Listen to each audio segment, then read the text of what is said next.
네, 이틀 동안 수도권 지역의 폭설로 인해서 최대 40cm가 넘는 눈이 쌓였습니다. 11월 서울 지역에 이만큼의 눈이 온 곳은 무려 117년 만인데요. 네, 수도권 지역뿐 아니라 전국 곳곳에 폭설이 이어지면서 피해 사례도 늘고 있습니다. 폭설로 인한 위기 상황에 꼭 기억해야 할 안전 수칙은 무엇일까요? 이송규 한국안전전문가협회 회장과 함께 자세한 내용 짚어보겠습니다. 어서 오십시오. 네, 안녕하세요. 네. 자, 말씀드린 대로 117년 만에 11월 폭설이었습니다. 다시 말해서 연세가 117세가 안 되시는 분들은 처음 겪는 11월 폭설인데요. 밤사이에도 눈이 계속 내리면서 수도권 일부 지역에는 최대 40cm가 넘게 쌓이기도 했고요. 경기도에서는 비상대응 3단계까지 가동이 됐는데 보니까 폭설로 인해서 이 비상대응 3단계 가동한 게 이번이 처음이라고 하더라고요. 네, 그렇습니다. 지금 우리가 비상 대응 단계 하면은 3단계까지가 제일 높거든요. 네네. 그래서 경기도에서는 최고 단계인 비상 대응 3단계를 발령했습니다. 근데 우리가 이제 여러 가지 발령이 많거든요. 위기 경보 발령도 있고, 경계 단계다, 심각 단계다 있고, 여기서는 또 비상 대응 단계다라고 하고 있는데 우리가 이제 공무원들이나 보면 비상 걸렸다고 하잖아요. 예. 이게 지금 비상입니다. 비상에도 1단계, 2단계, 3단계가 있거든요. 네네. 그러면은 이 비상 단계에서는 어떤 게 조치되냐면 우리 국민들보다는 공무원들이 어떻게 조직을 비상대책위원회를 구성하고 몇 위원회를 구성하고 책임관, 담당관들을 만드는 그 단계가 단계별로 더 높아지거든요. 그래서 경기도에서는 지금까지 최고 단계가 발령했었고요. 또 경기도에 이제 대책본부가 있는데 우리 전체적으로 보면은 중앙재난안전대책본부가 있어요. 있잖아요. 행정안전부에서 여기서 2단계를 발령했습니다.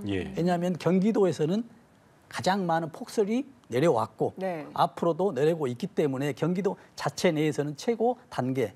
그러나 우리나라 전체로 봤을 때는 2단계 발령이다라고 이렇게 이해하면 되겠습니다. 예, 저희가 앞서도 전해드렸지만 이번 폭설의 특징 중에 하나가 습기를 아주 많이 머금은 그런 습설이라는 점인데요. 이게 일반적으로 마른 눈보다 3배 정도는 무겁다고 하더라고요. 실제 습설의 위력도 좀 알 수 있을까요? 그렇습니다. 그러니까 우리가 지금 습설에 대해서 무게가 여러 가지 종류로 이제 나오고 있고 킬로그램 수도 나오고 있거든요. 그러면 우리가 이제 근본적으로 좀 따져 보면요, 우리가 무게를 이제 정하잖아요. 그러면 우리가 물의 기준을 뒀습니다. 그래서 물이 사각형 통이 있다면 1m, 가로 1m, 세로 1m, 높이 1m 그 통 안에 물이 다 들어있다라고 하면 이게 1톤이에요.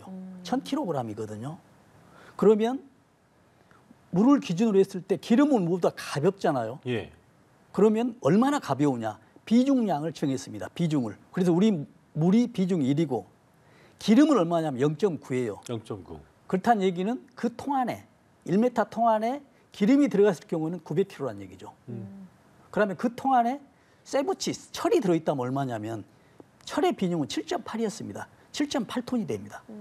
그러면 눈의 비중은 얼마냐는 얘기죠. 하늘에서 내린 눈의 비중은. 일반적으로 봤을 때 0.2하고 0.3이거든요. 그렇다는 얘기는 그 통 안에 들어있는 눈의 크기가 1m, 1m 그 안에 들어가 일반 눈이었을 경우는 200에서 300kg이 된다는 얘기죠. 물은 1000kg인데 0.23이니까. 그런데 습설은 그보다 아까 앵커께서 말씀하신 대로 3배까지, 2~3배가 더 높거든요. 그렇다는 얘기는 습설은 물과 거의 같은 거네요. 600kg까지 돼버립니다. 600까지 200이면요. 네. 그래서 굉장히 많고요. 이제 건설 같은 경우는 그보다 낮는데 지금 이번에 11월에 이런 이변이 일어났던 것은 여러 가지 이제 기후 변화도 있었는데 지금 날씨도 따뜻했기 때문에 지금 우리가 보통 날씨가 따뜻하면 비가 내리잖아요. 그런데 그 비하고 눈하고 합쳐졌다고 보면 됩니다. 우리가 그저께는 비가 왔거든요. 영상이었기 때문에 하루가 그날 저녁에 바뀌어지면서 영하로 내려가면서 눈이 왔기 때문에 그 눈과 합쳐서 습설이 됐다. 그래서 이 습설은 굉장히 무겁다라고 얘기를 할 수 있습니다. 그래서 아까 예도 들었습니다마는 일반 우리가 비닐하우스 6m, 3m 정도 돼 있을 경우에 1cm만 올라와도 지금 180kg가 됩니다. 근데 거기에서 이제 전부 다 올라가지 않고 절반만 했기 때문에 1cm만 올라도 90kg가 되기 때문에 이 눈이 습설일 경우에는 아주 위험하다라는 예. 그런 인식이 꼭 필요합니다. 그렇군요. 이게 나무는 물론이고요. 인공 시설물도 붕괴할 수 있는 위력으로 알려지고 있는데 네. 상부 하중을 견디기 어려운 시설물 등은 대비가 좀 필요해 보이는데 어떤 방법이 좀 있을까요? 그러니까 우리가 이렇게 생각하면 됩니다. 지금 비닐하우스나 일반 구조물들은 눈에 의해서도 눈이 무겁지만 눈에 의해서도 지금 무너진 단계잖아요. 그래서 굉장히 불안하죠. 근데 우리가 봤을 경우에 눈이 와서 쌓이면은 그 무게 중심이 균형을 이루고 있습니다. 무너지지 않아요. 그러면 그 눈을 치우잖아요. 치우면 한쪽이 드러내지겠죠. 힘이 없으면 무게 중심이 옮겨가거든요. 그렇다 보면은 그 비닐하우스나 구조물들이 무너질 수가 있거든요. 예. 그렇기 때문에 눈을 치울 경우에는 그 구조물이 무너지는 것에 주의를 해야 됩니다. 예. 그래서 눈이 많이 온다고 했을 경우에는 눈을 치우는 것도 굉장히 주의를 하고요. 특히 이제 경험이 있는 분들이 해야지만 아주 좋은 결과가 날 수가 있고 또 혹시 비닐하우스나 어떤 구조물들을 올라갔을 경우에는 미끄럽잖아요. 그래서 아주 위험한 상태다. 재난이 위험이 오고 있는 상황에서 위험을 예방하기 위해서는 위험을 피하기 위해서는 아주 어려운 상황이다라고 예. 그렇게 좀 인식을 하면 좋을 것 같습니다. 이게 어제 오늘 같은 상황에서 습설 등이 낙하를 하거나 나무나 어떤 시설물이 붕괴를 하면 인명 피해가 발생할 수 있는데 네. 피해를 입었을 때 바로 움직이면 또 부상을 키울 수도 있잖아요. 그렇죠. 그러니까 우선적으로 어떻게 좀 대처를 해야겠습니까? 그러니까 지금 습설이 있다는 얘기는 무게가 있다는 얘기잖아요. 무게가 있으면 그만큼 무너질 수가 있고 나무도 말씀하신 대로 무너질 수가 있고요. 땅도 무너질 수가 있거든요. 예. 그랬을 때 이제 그 눈을 맞아서 특히 이제 노약자분들, 어린이 같은 경우는 뭐 이렇게 쓰러질 수가 있지 않겠습니까? 예. 그래서 우리가 지진이 나면 이렇게 하라고 하잖아요. 뭐 책상 밑에 우선 대피하라고 하잖아요. 잠시 동안이라도. 네, 네. 혹시 이런 일이 겪고 있을 때는 내가 지금 이 현장에서 가장 대피할 수 있는 그 상황이 어디인지 책상이 있다면 책상 밑으로 아니면 어떤 모서리로 대피하고 그 다음 단계를 취하는 게 가장 우선적인 어떤 해법이라고 생각하고 있습니다. 그렇군요. 예. 예. 그렇다면 붕괴가 되기 전에 이제 좀 예방을 위해서 미리 좀 구조물 위에 올라가서 제설 작업을 하려는 분들도 분명 좀 계실 텐데요. 네. 맞아요. 이런 행동 상당히 좀 위험해 보이거든요. 아, 그렇죠. 엄청 위험하죠. 지금 아까도 말씀드렸지만 눈까지 있어가지고 지금 힘의 평형을 균형을 이룩 하고 있는데 눈을 하나 드러내면 지금 무너지는 네. 상황이 돼버리거든요. 그리고 이쪽에서 했다 해서라도 또 힘의 또 평형 균형 때문에 또 나한테 무너질 수도 있고요. 그럴 수도 그래서 그 힘의 균형이 있는 상태, 눈에 있는 상태에 눈을 걷어냈다는 얘기는 지금 어딘가에서는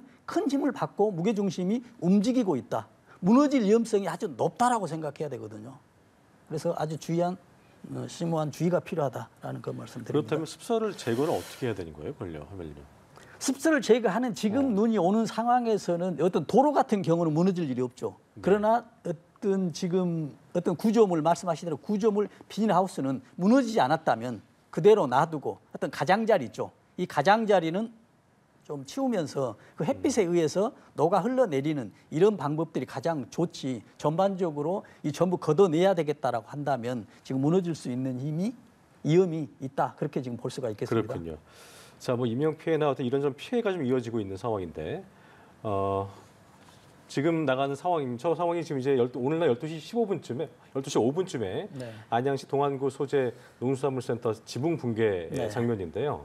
한 명 부상으로 뭐 생명에는 지장이 없는 것으로 전해지고 있는데 이 사고가 난 농수산물센터는 오늘 출입이 통제된 것으로 전해지고 있고 소방당국이 현재 쌓인 눈으로 인해서 붕괴가 발생한 것으로 추정을 하고 현장 수습을 마치는 대로 자세한 사고 경위를 조사할 방침이라고 하는데 어쨌든 이 습설이 굉장히 위력적이고 그렇습니다. 굉장히 좀 큰 피해를 일으킬 수 있다는 걸 저희가 확인할 수 있는 상황인데 습설이 안에 말씀하신 것처럼 물을 머금고 있기 때문에 전신주가 합선돼서 터지는 바람에 곳곳에서 정전 피해도 잇따랐는데요. 그러니까 그렇습니다. 습설로 인한 합선 가능성에 대한 예방도 좀 필요해 보입니다. 어떻게 좀 필요하겠습니까? 그러니까 지금 전기에서 가장 우리가 피해야 될 것은 물이거든요.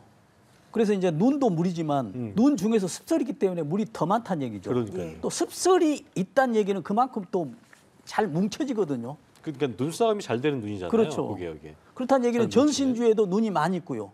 또 전선에도 보면 굵은 전선들이 있기 때문에 우리가 지나가다 보면은 전선 위에도 굉장히 높이 쌓이는 거 있죠. 맞아요. 습설 홀집이 때문에 되고. 그렇거든요. 그렇다는 얘기는 점점 녹아내리면서 물이 전선 안으로 들어가서 합선할 수가 있고요. 또 한 가지는 그 무게로 인해서 힘에 의해서 땅으로 떨어지면 지나가는 사람이 감전되는 경우도 있거든요. 그렇죠. 그렇군요. 네. 예.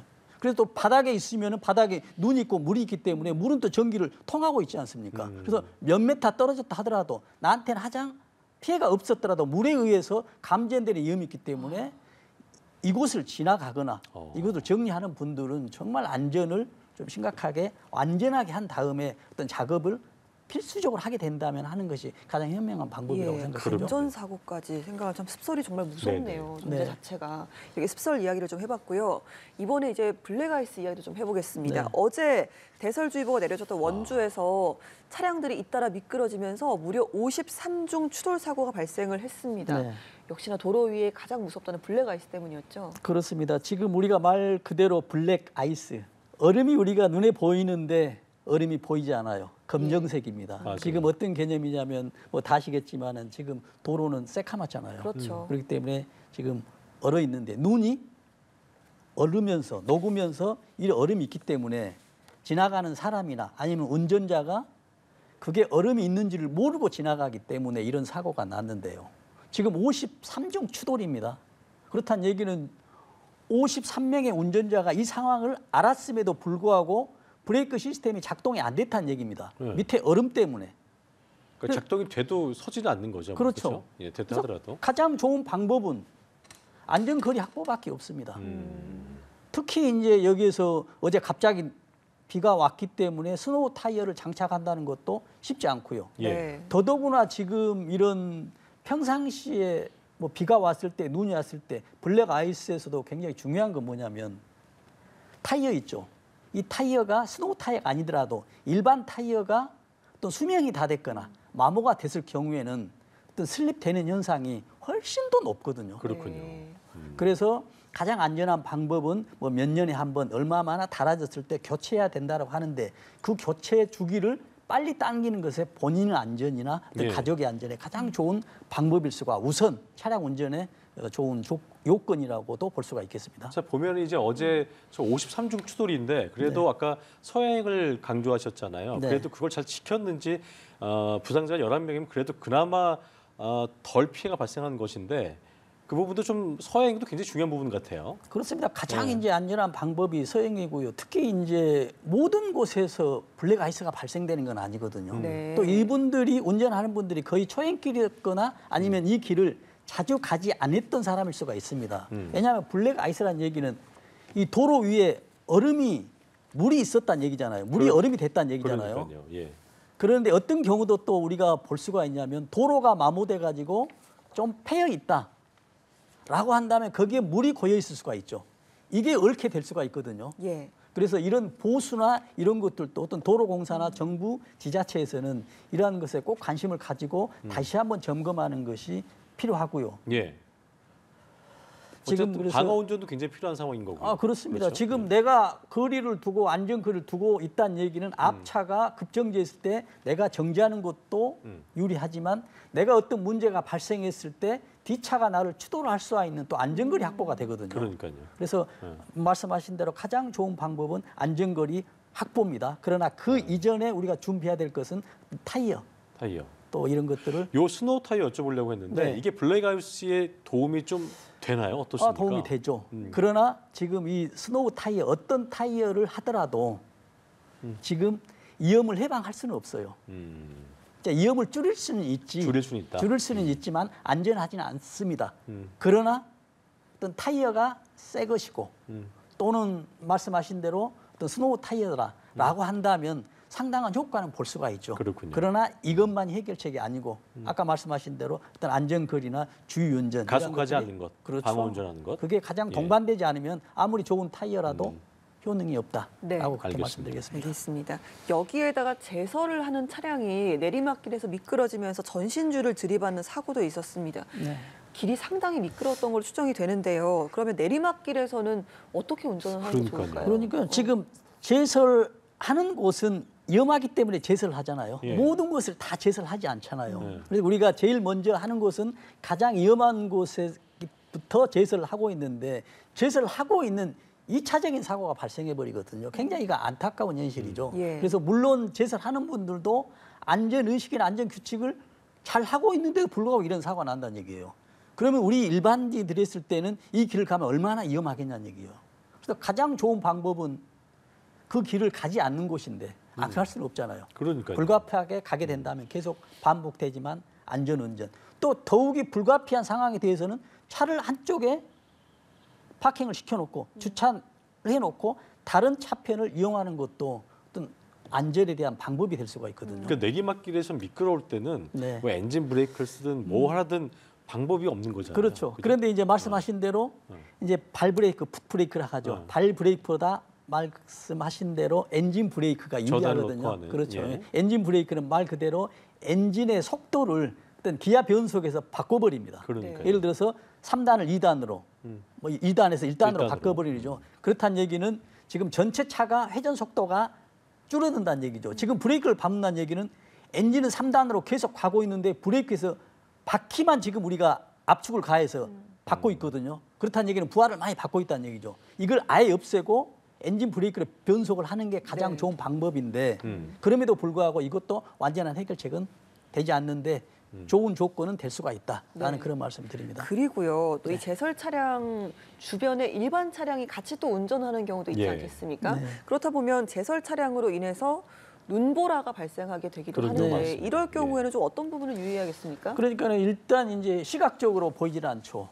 지금 가장 이제 비나 오나 눈이 왔을 때 앞 유리창에 비가 들이친다든지 눈이 들이친다 할 때 앞에 갑자기 보이지 않거든요. 예. 제설차 같은 이런 경우가 있거든요. 그렇죠. 제설차는 눈발이 날리지만은 어떤 수증기가 날릴 수도 있거든요. 이런 걸 대비해서 앞에서 제설 차량을 한다라고 하면 비상 등을 켜고 뭐 서행 운전을 하든 아니면은 어떤 위험한 상황이 회피가 되면 주차한 다음에 이렇게 진입을 하는 것도 한 방법이라고 볼 수가 있겠습니다. 예, 아까 이제 그 뭐 어제 사고도 그렇겠습니다만 눈길에서 이 미끄러짐 사고 같은 거로 인해서 도로에 이게 갇혀버리는 경우도 있잖아요. 네. 이럴 때 굉장히 당황할 수밖에 없는데 네. 일단 우선적으로 구조 신고 등을 해야 될 텐데 어떻게 하는 가장 현명한 것인지부터 좀 짚어주시죠. 그렇습니다. 지금 이제 이것도 굉장히 이제 어려운데 상황에 따라 이제 달라져야 되거든요. 어떤 상황이 이제 발생했다, 뭐 추돌 상황이 발생했다, 뭐 갇혔다라고 한다면은 이제 우리가 거기서 가장 중요한 것은 우리 온기를 좀 높여야 되잖아요. 그렇죠. 그래서 히터를 좀 틀어야 되는데 히터를 틀면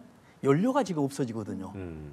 그래서 무조건 히터를 틀게 되면은 우리 상황이 몇 시간 동안 고립될 것이 예정하면서 히터를 틀는 것도 조금씩 전략해가면서 틀고요. 예. 가장 중요한 것은 우리가 이제 정보를 드려야 되겠죠. 어. 정보를 드리는 것은 라디오나 휴대폰. 예. 휴대전화 같은 경우는 우리가 안전재난 포털 사이트에 들어가면 되고요. 또 앱으로 디지털 앱이 돼 있으면 지금 상황이 어떻고 여기서 대피 장소가 어디가 있다는 것까지 좀 자세히 또 알려주고요. 알려야겠군요. 네. 그리고 또 중요한 것은 가장 가까운 가족과 소통이 좀 해야 되거든요. 그렇죠. 왜냐하면 네. 가족이 어디가 있는지. 근데 만약에 여기서 이제 우리 그 차량 안에 노약자, 나이 드신 분들, 어떤 기저질환이 있는 분들에 대해서는 우리가 했던 평상시보다 더 빨리 조치하고 행동하는 것이 아주 좋은 방법이지 않을까 생각됩니다. 이게 보다 보면 어쩔 수 없이 고립이 돼버려갖고 꼼짝달짝 못하는 상황 됐을 네. 때 이럴 때는 마냥 차를 버리고 갈 수도 없는 것이 또 그 이후에 어떤 이걸 차를 또 치울 수 없는 상황이 될 수도 있기 때문에 근데 하지만 어쩔 수 없이 차를 두고 이탈을 해야 되는 경우가 있잖아요. 네네. 그런 경우 어떻게 조치를 좀 취해야 될까요? 그러니까는 지금 그런 경우에 이제 이탈을 해야 되는데 그러면 시동은 끄지만은 열쇠는 꼭 놔둬야 된다는 얘기죠. 열쇠 놔두고. 그렇죠. 아. 왜냐하면 다음 119나 소방차 오면 차를 움직여야 되잖아요. 움직여야 되니까. 그럼 이 차로 인해서 뭐 또 정체가 되기 때문에 그래서 대피를 해야 되는데 열쇠는 꼭 놔두고 하면 또 중요한 휴대폰이나 이런 것은 좀 챙겨야 되겠죠. 그렇죠. 또 챙기면서 어떤 배터리 이런 것 혹시 거기에 비상식량이나 비상 뭐 옷들이 있었다, 담요 있었다라면 그것과 같이 하고 어떤 대피. 내가 지금 피난 간다라는 식으로 집에서 어떤 상황이 발생할지 모르기 그렇죠. 때문에. 집에서 우리가 대피하더라도 어떤 여러 가지 주권을 가지고 있잖아요. 내가 예, 상비약도 가지고 나가고요. 왜냐하면 내가 매일 먹는 시간대마다 먹는 상비약에 먹는 사람들이 있거든요. 그러나 갑자기 이제 고립되거나 했을 경우에는 약국도 몰고 또 병원도 또 진찰도 받아야 되고 복잡하기 때문에 이걸 또 순간 놔뒀을 때는 아주 또 그 고립되는 정말로 어떤 육체적으로 고립되는 상황이기 때문에 비상약 어떤 먹는 복용이 있다면 용이하게 사용할 수 있는. 예, 필수품 담요나 휴대전화, 배터리 이런 것들을 꼭 가지고 대피하는 것이 그렇겠네요. 좋은 방법이겠습니다. 예, 알겠습니다. 정말 뭐 피난 상황을 좀 생각을 하는 것처럼 네. 대처를 좀 해야 된다라는 네. 말씀을 좀 들어봤는데요. 눈길 운전이 뭐 이렇게 워낙 위험하다 보니까 지자체에서는 대중교통을 이용을 할 것을 권고하기도 합니다. 오늘도 차를 집에 두고 네. 대중교통을 이용해 출퇴근하시는 분들도 많으실 텐데 이렇게 이용객이 급증하고 그러다 보니까 대중교통도 무더기로 좀 지연되는 맞아요. 그렇습니다. 상황도 발생을 합니다. 네. 그러다 보면 또 다른 사고 위험이 생기기도 그렇죠. 하는데 유의해야 될 점 어떤 것들이 있을까요? 그렇습니다. 우리가 이제 대중교통 특히 이제 지하철이나 이제 버스를 이용하면은 또 우리가 많이 그 아픈 경험 있잖아요. 어떤 네. 사람 안에서 밀집 사고 이런 것을 좀 대비해야 되고요. 또 이로 인해서 굉장히 붐비고 내가 출퇴근 시간 늦어지고 어떤 상황이 계속 늦어집니다. 그러나 늦어지더라도 우리가 차를 가지고 출퇴근하면서 도로 상황에서 큰 이변, 큰 참변이 발생한 것보다는 훨씬 더 유리하거든요. 그래서 어떤 직장에 가는 분들, 어떤 사업주나 어떤 사장님들, 기관장들께서는 이럴 때일수록 어떤 출퇴근 시간을 1시간 탄력적으로 뭐 늦춘다든지 예, 예. 아니면은 뭐 퇴근 시간을 빠르게 한다든지 이런 것들도 좀 필요하다고 좀 생각됩니다. 알겠습니다. 제 끝으로 이런 날씨의 경우에는 낙상으로 인한 골절 등의 치명적인 문제가 발생할 수 있기 때문에 특히나 이제 노인분들께서는 더더욱 조심을 좀 하셔야 될 텐데 네. 일단 외출을 하지 않는 게 최우선이겠습니다만 아까 말씀하신 것처럼 안 나갈 수도 없는 그렇죠. 상황이기 때문에 부득이하게 외출을 해야 된다면 어떤 부분을 좀 주의하면서 보행을 해야 될지 좀 끝으로 짚어주시죠. 그렇습니다. 특히 이제 그 노약자 나이 드신 분들은 넘어졌을 때 골절을 입었을 경우에는 다시 이제 회복되기가 굉장히 어렵습니다. 쉽지 않죠. 예. 예. 그렇기 때문에 우리가 차를 운행한 사람에 대해서는 어떤 그 스노우 타이어가 있지만은 밖으로 나가는 분들은 어떤 신발 있죠. 새 신발이라든지 뭐 아이젠을 차고 나가는 것도 아니 안전한 방법이죠. 네. 우리가 꼭 산에만 아이젠이 아니고요. 예. 특히 이제 어린이 같은 경우들. 특히 우리가 지금 평생 동안 아까 117년이지만 한 번도 겪어보지 못한 기후 변화로 인한 어떤 문제들이 발생하고 그렇습니다. 있기 때문에 네. 아무리 경험이 많은 연세가 나신 분들이라도 맞아요. 이런 안전에는 어떤 주의하는 것밖에 대책이 없기 때문에 우리 가족이 소통을 하고 안전 대책을 수립해서 행동하는 것들이 진정한 우리 그 가족의 안전, 우리 대한민국의 안전이 될 것이다라는 네. 그런 말씀을 드립니다. 알겠습니다. 지금까지 폭설 상황들 이송규 한국안전전문가협회 회장과 함께 이야기 나눠봤습니다. 오늘 말씀 고맙습니다. 고맙습니다.